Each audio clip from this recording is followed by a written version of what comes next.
Welcome to Journey Through the Eyes, the EMDR podcast. I am your host, Kathy Couch, and we are here in November. And we are so excited to be here. Our intention is to provide support to clinicians all over the world, even those that are trained in EMDR therapy. So we're here for the new and seasoned clinicians. Today, we have Rachel Alirez Badre out of San Diego. Her also discussed ideas today on people pleasing, and we're able to just introduce her, and we certainly appreciate her expertise in donating her time today. There, if you're watching live on Facebook, go ahead and comment if you have any questions. Otherwise, I will turn it over to Rachel, who can also introduce herself. She's with All People Counseling, sees teens, adults, and then of course, all people. So we're so happy to have you here today, Rachel. Um, could you give us a brief introduction of yourself and kind of a brief discussion of the topic? Thank you for having me, Kathy. Send tomorrow my regards when you see her again. Yeah. So I thought it would be helpful to go over boundary setting and how to have freedom from people pleasing, especially coming up during the holidays. Um, and actually, I prefer she, they. So I just want to let that, I noticed that you said she, her, and that's okay too. Oh, Let you know thank you my for that. I wrote it. Oh, she, they. Yes. I no wrote problem. that down and I said that wrong. Thank you. Yeah. I work with a lot of people who are neurodivergent, also a lot of queer folks. And so this population tends to have a lot of people-pleasing behaviors because obviously we're masking all the time. Um, obviously we're different. So in order to help break free from that, I just kind of thought of some tips and tricks and how to have freedom from that and not be a slave to, societal pressures. I think what you're saying is so important. I didn't really connect this idea in regards to people pleasing with the specific queer population, but I think that does make sense. I wanted to ask you how you compare that to the fawning response. Do you feel like people pleasing and the fawning response, which is, if for our listeners, is fight, flight, freeze, and then now we're exploring this fawning response. I'm not sure if you're familiar with that or not. And if not, I can kind of explain it. But it's similar to this idea. Do you have similarities between our topic today with people pleasing and the fawning response? Yeah, absolutely. I would say that it's maybe like a Venn diagram. So there's definitely a large portion of overlap with the fawning trauma response. Um, because people pleasing is shaped by our past experiences, that also includes experiences with trauma or where there was prejudice or you are excluded or ostracized. Yeah. It definitely plays a huge role in people pleasing in general. So when you think about people pleasing, could you describe some of the experiences with patients that you've had or describe the concept in general? Then we're going to talk about some attachment styles, some boundaries, how to reduce it. I think you and I had the discussion about specifically this content was important around the holidays. Could you describe that for us just in general, people pleasing, and then we'll kind of go into some of those other topics? Sure. I think, people pleasing, it's a strong urge to please others, and that can be even at your own expense. It's a power dynamic. So it's a differentiation where we actually lower our own value or self-worth and place someone above ours, and we appease to please. So by avoiding conflict, and you're actually taking the conflict onto yourself. And people pleasing and the fawning response, it's just, even shifting your personality and over identifying with others. So, but it's not, as helpful or as freeing as being able to assert your needs. Why do you think this is really important during the holidays? Do you feel like it's just because of this involvement with families and maybe even like you had mentioned some of the ostracized, discriminated against people wanting to be accepted and loved? Yeah. Well, people pleasing, one of the, telltale signs is if you have difficulty saying no, or feel guilty for prioritizing yourself, put yourself last, agreed, pretty agreeable, and generally people overcommit their responsibilities due to a fear of rejection. So, I mean, that's basically the holidays, right? You get several invites, you have to pick which ones align with you most. There's a lot of pressure from family members to attend like events and parties. There's, more things at work that you have to consider or be invited to. So it's just a lot more managing of a dense period of social pressures. Yeah. I think that's so important because I really liked your proposal when we discussed this podcast talking about no-Vember and being able to say no and to be able to kind of set those boundaries. Could you share a little bit um, with us about that? And then we'll talk a little bit about is people pleasing bad and some of those valuations that we make on that. Yeah.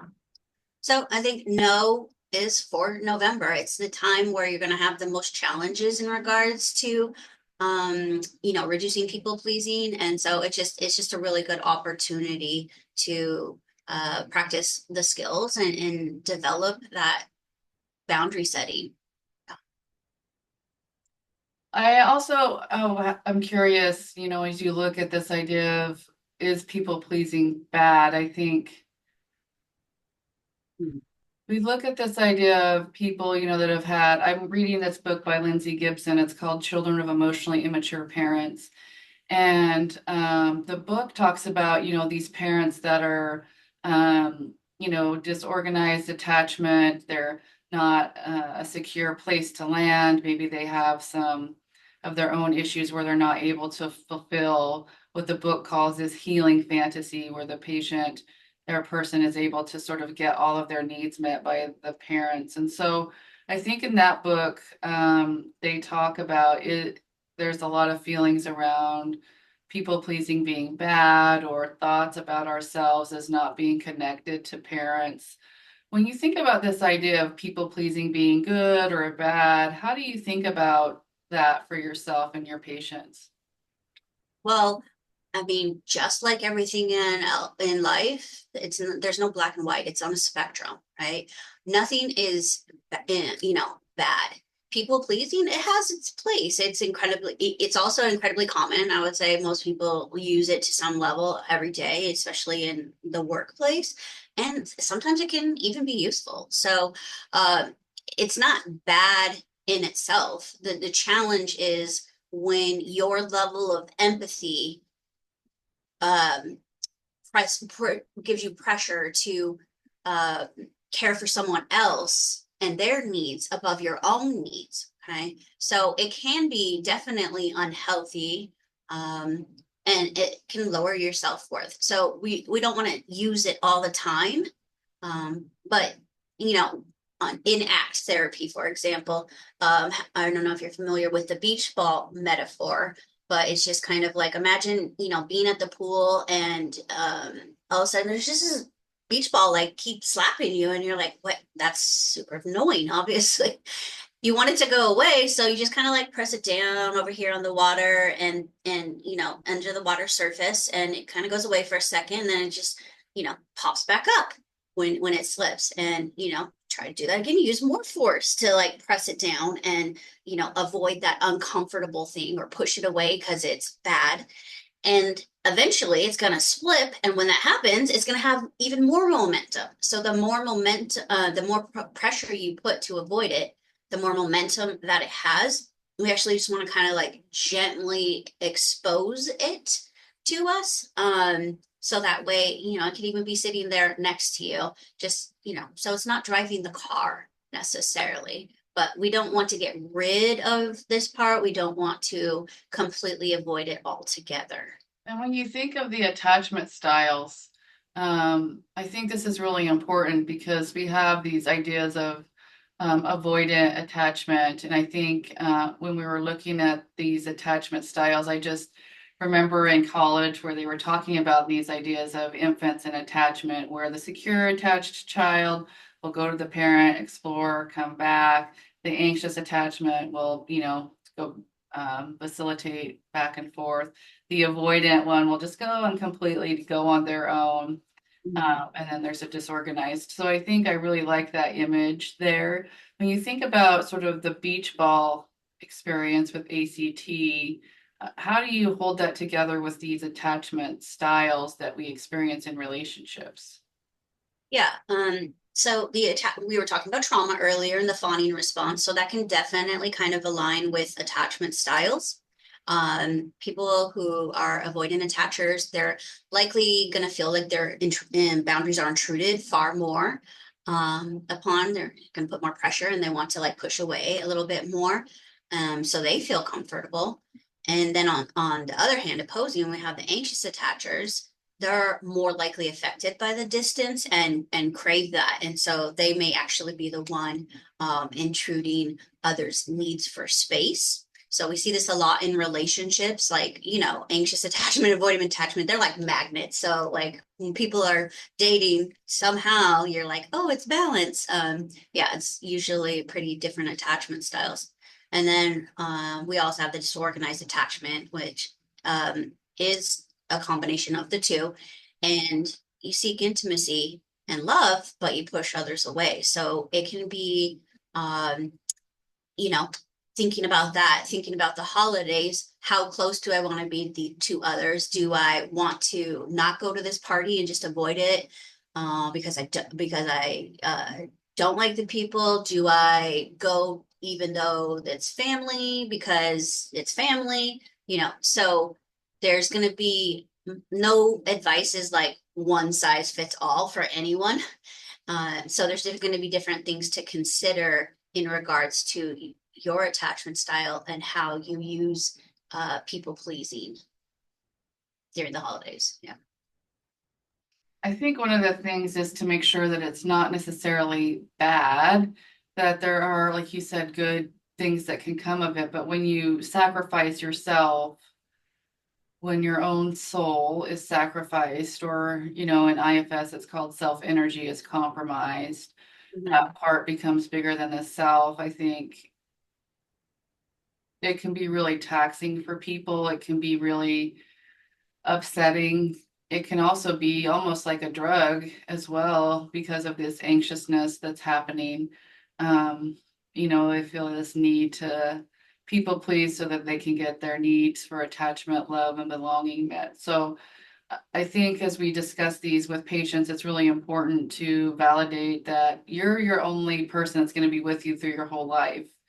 And so if we can attach to self and redirect some of the energy, that will help us. And also, we're here to help other people. I think in the helping professions, right? We want to help people, and so I think as far as boundaries, it's really important there. I think when we talk about boundaries as therapists, it's, in college, they have, the basic class on boundaries and ethics. I'm just curious if you could describe what boundaries are for you. And then I'm just curious, how did you see these boundaries shift, from a concept in college to actual practice, in therapy? So I'm just have those few questions for you. Yeah, of course. Before I forget, I want to say you're absolutely right about how much do things cost. It costs energy. And so even going to something that you don't really want to do or is definitely an energy suck, like is it a cup filler or a cup drainer, is going to just for the sake of socialization even, is going to cost you far more energy than it would to like manage the sadness or unsatisfaction of not going somewhere or not being invited. So when I started to think of it as an energy exchange, it really shifted my perspective. And, I'll say I'm a people pleaser in recovery. I definitely, used people pleasing to stay safe when I was young. I, you know, did well and got all the compliments and everything because of my people pleasing. So again, I don't want to get rid of that part. Uh, However, I actually kind of have to give credit to my spouse. They they helped me learn how to say no. Okay. I would say yes to everyone, and I would be so spent. And I also had difficulty accepting help even when it was offered to me.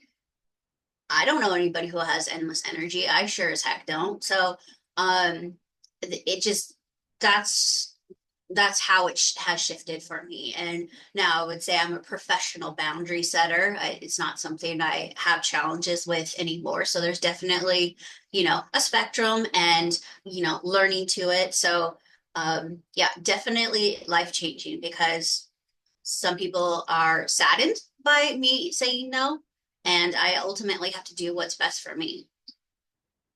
I think that's so important because we do have, these boundaries with self that we have to maintain, even as helpers, because we spend all these days with people. I think one of the things, as my question was, in college, I learned we have, and the only concept I can remember is something called a semi-permeable parameter, where we have this idea of a boundary and it's semi-permeable. We can go through, we can come back, but the parameter is there. And I think that's really important when we're thinking about boundaries. And I mean, even I'm in Idaho, and one of the most common transgressions ethically is sex with patients. And to me, that's just egregious, right? And I think we think of the cases like that, but what are the little boundaries, everyday choices we have to make? And I think those are really important, as far as maintaining our own self energy, specifically in private practice where we have our own latitude. I think, one of my boundaries was in the beginning, I don't see people in the evenings. I have twins. I have a 7-year-old who's an all-star cheer. I have pets and a husband. And so I decided I'm not going to see patients on Fridays. Well, you're in the office on Fridays, aren't you? Yes, I am, but I don't see patients. And that takes some negotiating because lots of people want to Friday appointments. And so I liked what you said about, it's not as difficult. Sometimes there are motivations from family members to get us to spend more time with them or to set those limits. And I've been thinking about this as we've been talking. How do you think about the idea of codependency and people pleasing? Do you feel like they're similar or different? Good question. I also think it's kind of like a Venn diagram. There's an overlap. There are people who do not fit the criteria for codependent personality disorder or dependent personality disorder. I apologize. That still use people pleasing. I think, most people use it pretty regularly, especially in like work or social situations. Um, However, it's, codependency is definitely has a lot of those traits. I think the added layer to that is really the emphasis on the lowering of self-worth in order to appease others. So that's definitely, also something related. Yeah. I like what you said about, say no on Fridays and stuff like that. I think that's really helpful for a practice also. And also, it's like my time to, if I want to go home and take a nap or I wanted to do some extra shopping. I used to feel bad when my children were at daycare and I would go and do some things on my own. Like I'm going to run to Costco or I'm going to, go to Michael's and grab a few things. And I thought, that even to me is self-care because I can be intentional. It's so hard in the store to figure out all the choices and do all the things with all of my children. And so, there are times when it's fun for them to be there as well. So really enjoying those times. And I think for my mom guilt, right? It's like, where are your children? And I felt like that idea of like people pleasing, like, oh, as a mom, it's like, oh, I have to be with them. No, it's okay. I can take care of myself. I need that landing time. I'm at home petting my cat. That's what I'm doing. That's actually funny because that's one of the things that kind of really help push me over to the edge to really focus on boundaries in my own personal therapy. When I was in grad school, I was working full time, went to school, had, my practicum, and I have a deep love for animals. And so I volunteered at like the animal shelter. And I felt so bad because, it'd be Saturday morning and I'd go and then I'd be like, oh, I have to call out. I don't have the energy to do this today. When I would go, I'm just like kind of like little zombie, And so it was this sweet little dog, and I was just petting this little dog, and I was realized that I wasn't actually in the moment. I was just there like, good boy. And just, there was no emotion. It didn't give me anything, and it Yeah. didn't give the dog anything. It was for me to have that pressure to keep the commitment wasn't helping either of us. So I think that that's also, I'm talking about like being with your kids, or we should have our own activities. We should have our own time and space away from, our partners, our children, our family members. Um, and definitely that space, between clients. I Yeah. have a pretty there's a difference between like rigid boundaries and porous boundaries. One of my rigid boundaries is I have my work hours. They're also, in my email signature, on my voicemail. And I don't work outside of my work hours. There's a few exceptions to that, but those are very specific choices that I make. And when it's time for me to leave for the weekend on Fridays, when I close my computer, I do not open it up and touch it. I need that time and that space for myself in order to keep being able to do this job and be present with clients in the moment. So, yeah, it's really, really important to have those. And I think, as a new clinician, even people pleasing for my, when I started working um, at a substance abuse clinic, and they had a facility that was outpatient and a facility that was inpatient. And they said, do you want to go work at this inpatient on the weekend after I'd worked a 40-hour week? And I said, no, I can't do that. And I think then I got laid off. And so I was devastated, right? But I started to work on my C there. And then after that, I decided maybe I will be a therapist because my background was macro, community management, social policy. And so I thought, I'm never going to be a clinician. And then when I went to a substance abuse outpatient setting, I just had this internal struggle of like, these people are supposed to be getting better with this evidence-based practice, but we're just kind of not really seeing the results I would like to see as far as resolving trauma. And so I was pregnant with my daughter, and we had groups 2 nights a week till 7:30 p.m. And I thought, yes, I'll do it. I'll put everything into this job. I want them to trust me. I want to be a leader. This is my first real sort of therapy job. And so that ended up now where my boundaries are what you had said is like, nope, I don't work after hours. And my first job was at Child Protection Services. And I really did have to have boundaries there where it's like, I can't, there were the exceptions, but we would be flying to different states, placing children, and the amount of effort that we put in there it was a lot. So I learned very early in my career about how important these boundaries are for self-care and self-preservation Yeah. there. I'm curious for you, how did you reduce your people-pleasing activities, or what was that journey like for you? Well, again, credit to my partner for allowing me to, or helping me to realize that saying no was necessary to protect my self-preservation. I think also it just kind of, clicked for me at certain points when I said, "Oh, I'm very generous. I will do these things for these people." And then when time came for them to support me, if I asked them with reasonable things, and it didn't happen, and I was so devastated because I also kind of realized that the things you would do for others is not necessarily the things others would do for you, and that just felt really, really, really unfair. It was incredibly unfair. relationships are more superficial, less fulfilling in general. And, we're supposed to have relationships to build trust and safety with others. But if you don't have trust and safety, then it's not really a relationship. So it ended up like costing me. And I talk about, energy. I talk about energy a lot. Is it a cup filler or a cup drainer? And, also keep in mind that there's ridges boundaries and porous boundaries, again, also on a spectrum, cup drainers and cup fillers. But, at the end of the day, did that fill you up by going to that dinner? Or was it so socially draining that, it's really taking energy from you? Okay. And then there's things that kind of like balance out, you get a little bit, but you give a little bit, and those are okay too.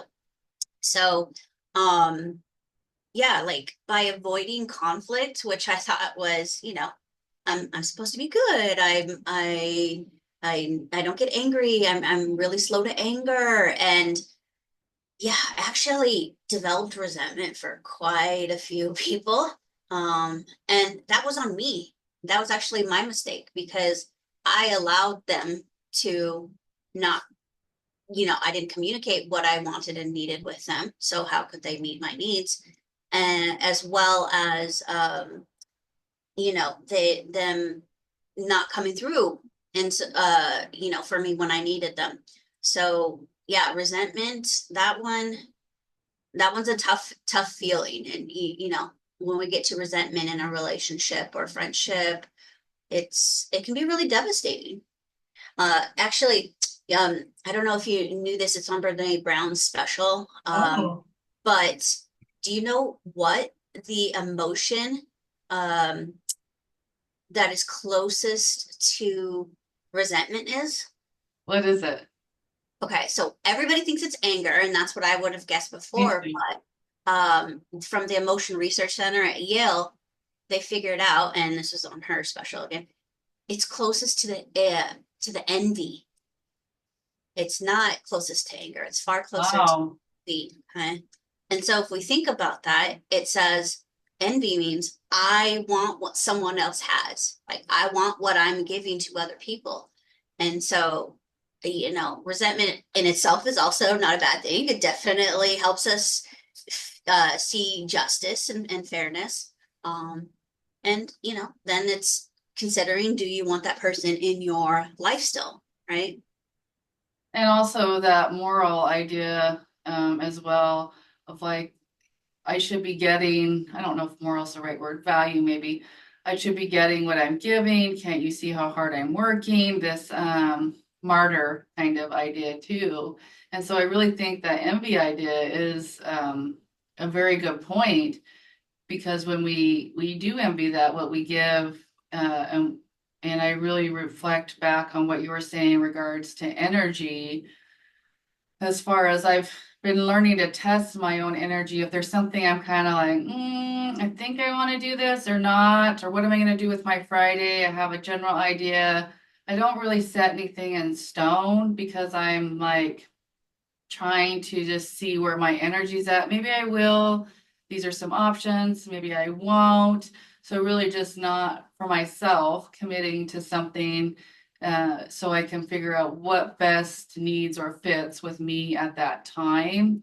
And those needs that I have, maybe it's sleep, maybe it's I need this errand, maybe it's I need to call a friend or even watching some YouTube videos or whatever, I think that's really important as well.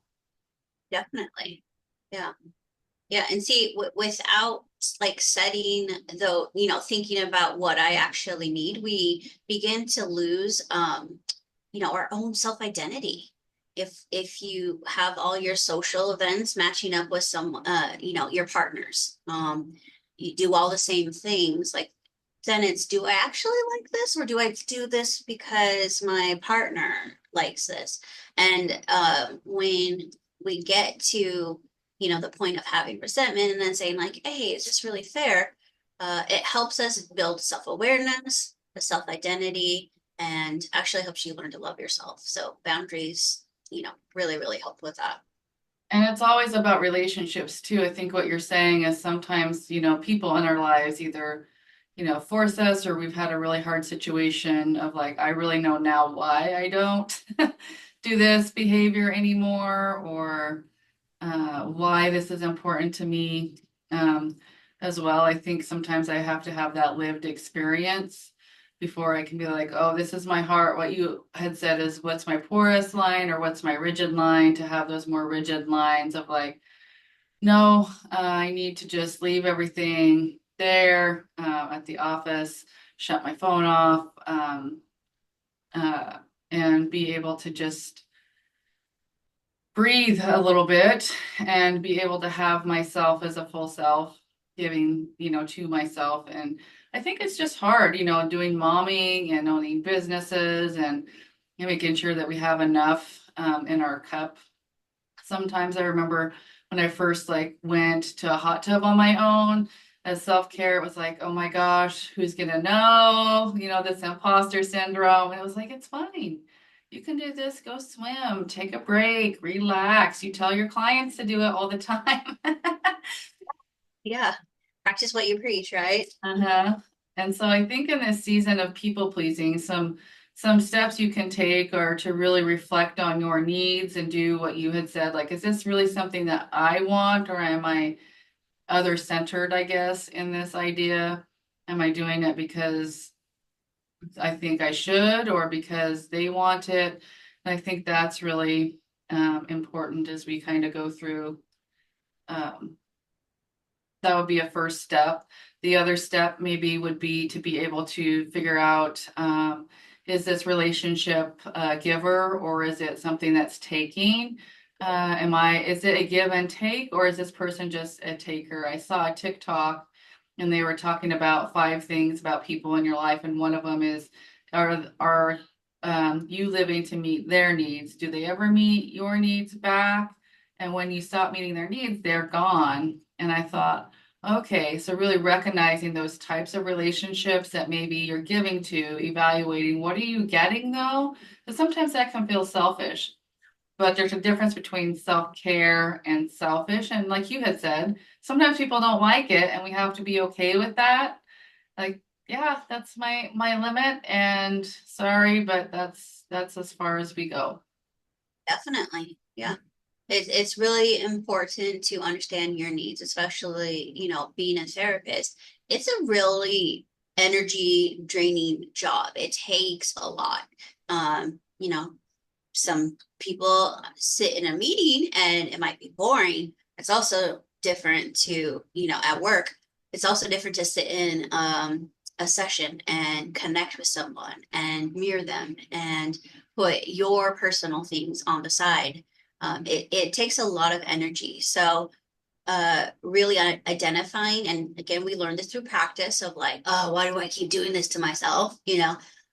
What your needs are, what you need to stay healthy, where especially alone time, some people may want to socialize. And I do enjoy socialization to a certain extent. However, I need a lot of alone time. So, if I know I have a busy week and someone's like, oh, let's do this on the weekend, and I'll be like, I'll respond and I'll be like, I'll pencil it in, but I have, ABC this week. And, if I'm too tired, I won't be able to go, or will need to drive, not walk, or, I have some, flexibility in regards to things. But knowing what I need to stay healthy is Yeah. definitely step. Yeah. What would you I say to sorry, I didn't mean to interrupt you there. yeah. What would you say to our listeners for a few other tips if they're struggling with this? Well, I think like I suggest some people is we actually like write down on Post-its, what are your needs? Oh, good. What are the other things that are on there? You have maybe, this event you're hosting for work. You have a family gathering. You have, your own sleep, your own, laundry and cooking and all these things. And you put and just kind of like move them around and actually just concrete, like look at it and visualize it and see it in your brain to say like, okay, where's my number one? Where's my number two? obviously there's going to be a little bit of flexibility and some things are going to shift a little bit. However, knowing what's most important to you, well, is sleep more important to me, or is this, once in a lifetime concert more important to me? Well, you get to decide what works for you, but really focus on what matters most to you, and identify those values. That value identification is really helpful.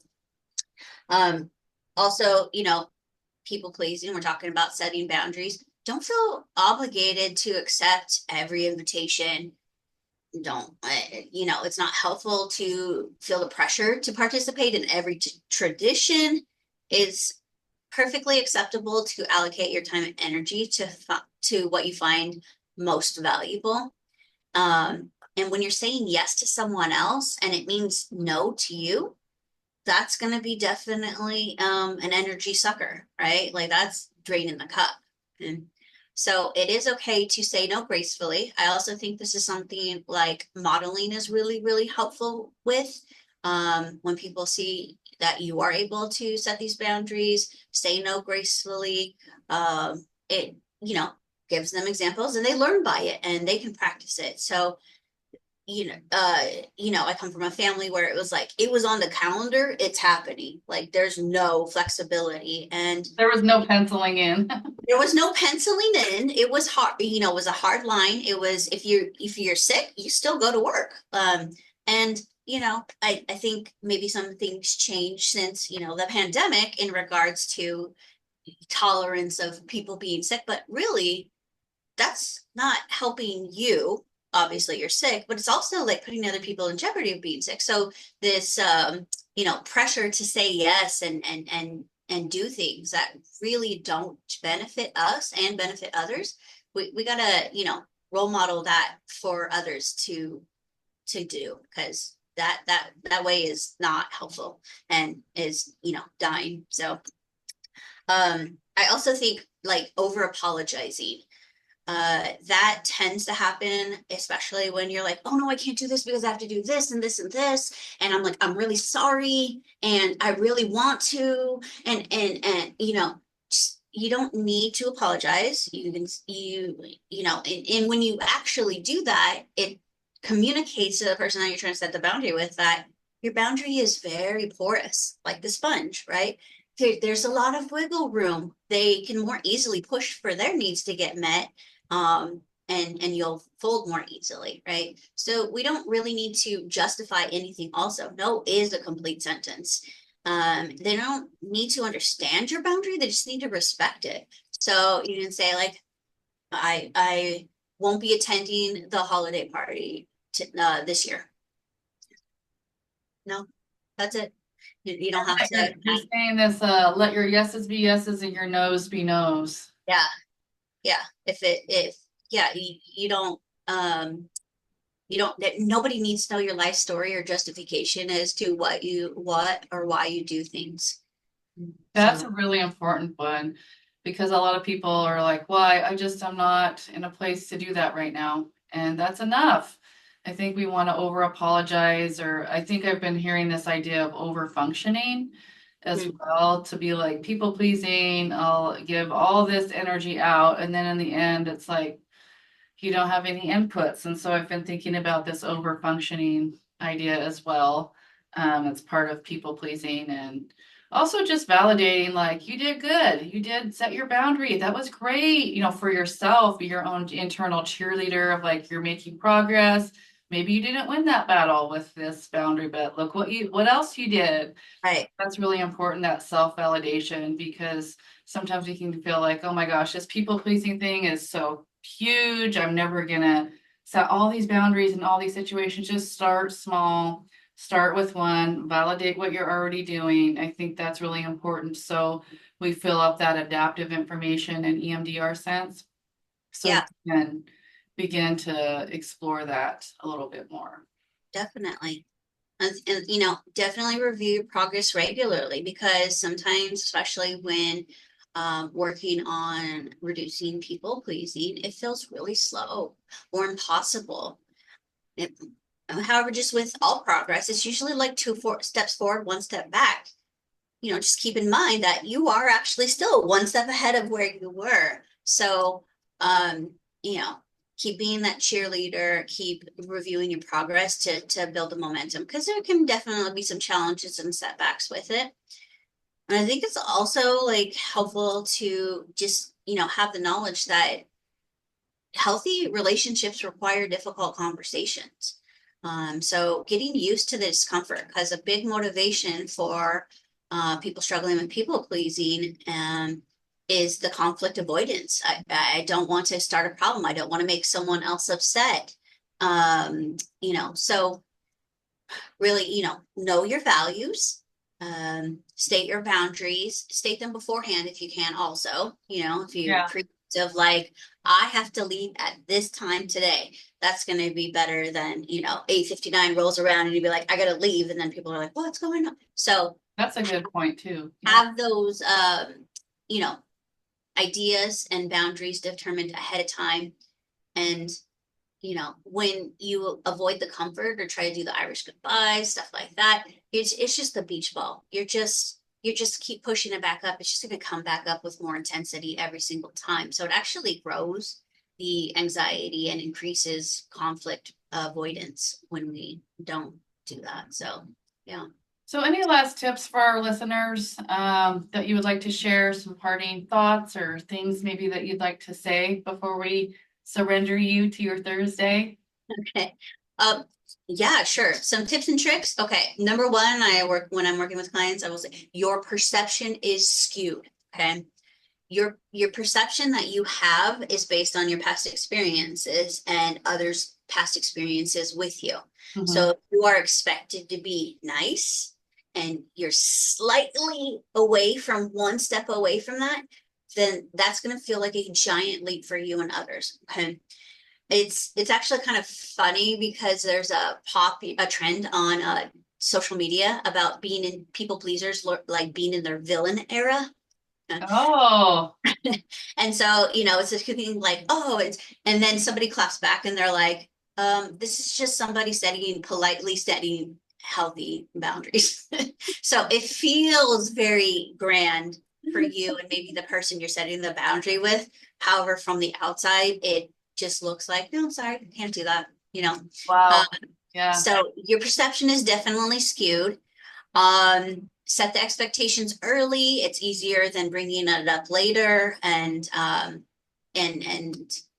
trying to decide and manage and convince people. No, just say like, okay, this is what's going to happen. Or, okay.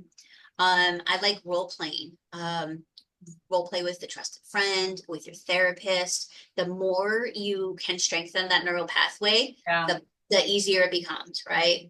Practice best case scenario. So usually it's kind of like, oh, okay, I wanted to put there, but okay, cool.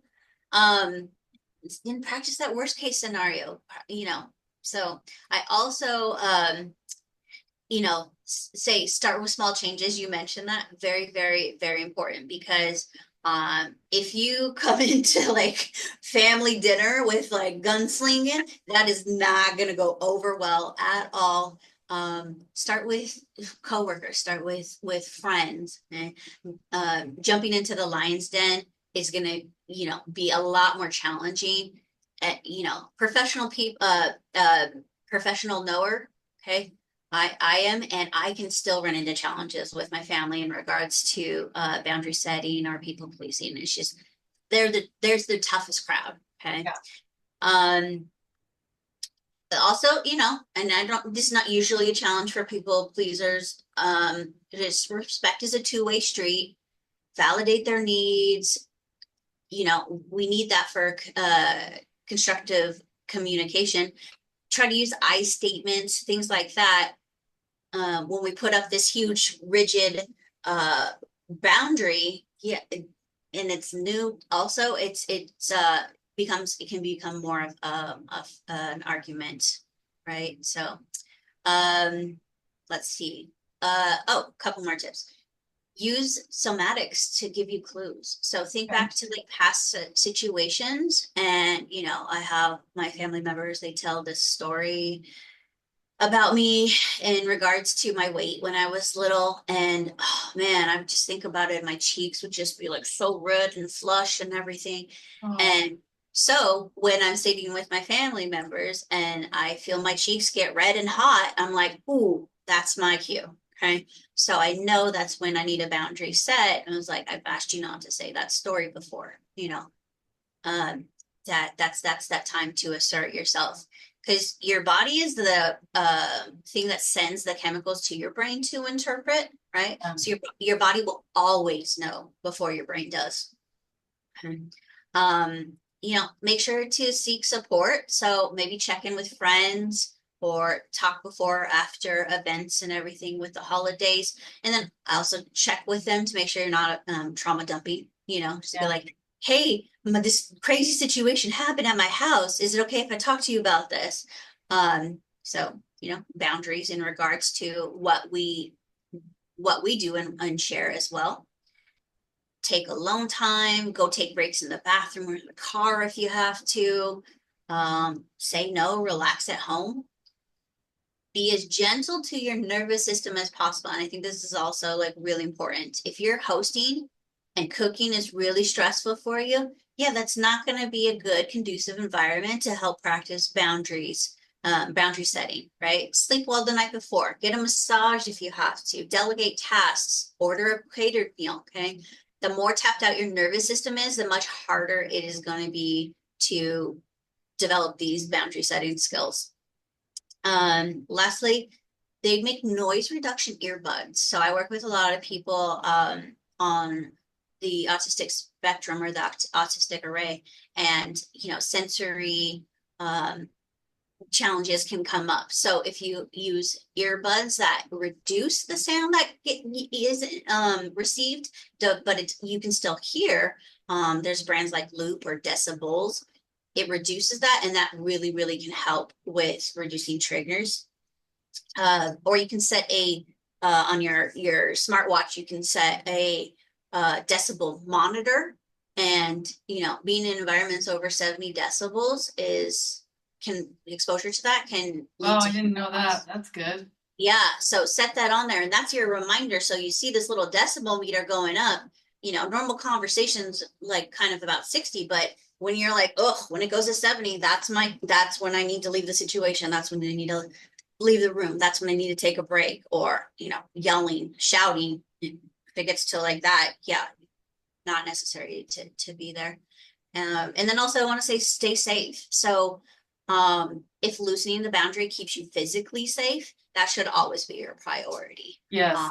There's some people that no matter how capable of communication you and compromise you are, it will not be effective, okay, to try and set boundaries. And then I guess it goes back to like how important is it to have this person in your life and explore those values. But yeah, I mean, that's those kinds of things are really going to help you manage the stress over the holidays. And there's so many nuggets here, right?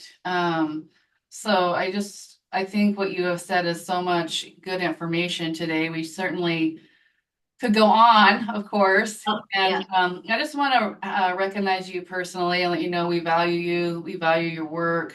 We thank you for all of this wonderful content and the people that you serve and the lives that you change. I think we don't hear that enough. So I just wanted to let you know that we see you and you matter, and just want to say thank you to you there. So we will go ahead and turn our time over, Kathy, with Rewired 360, your EMDR University, and we will see you next time. Take care. Thanks. Bye. Bye.